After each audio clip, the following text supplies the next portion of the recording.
Самиот факт што денеска само 500 семејства во Скопје се разбудија со топли радиатори е доволен доказ дека работата не е сјајна, би рекол е катастрофална работата.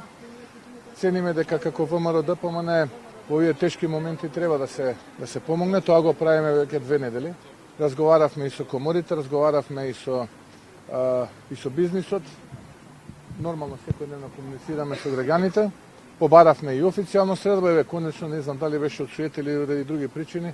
Вчера добивме потврден одговор од страна на Ковачевски дека ќе најде време да не прими да ги слушне нашите предлози, нашиот концепт, кој што не се однесува само за ова есен и зима, туку се однесува и за следната година. Така што цениме дека во овие тешки моменти потребно е да помогнеме на граѓаните и на Македонија, и тоа е момент кога треба да покажеме државност, а не да собираме политички поени. Тоа е суштината. Дали очекувате вашите идеи да бидат прифатени и што доколку не бидат? Не знам, ние сме тука да ги предложиме нашите идеи, дали ќе бидат прифатени, тоа не зависи од нас. Ние сме опозиција, цениме дека имаме квалитетен предлог, одличен предлог кој што им се допадна претходно на коморите.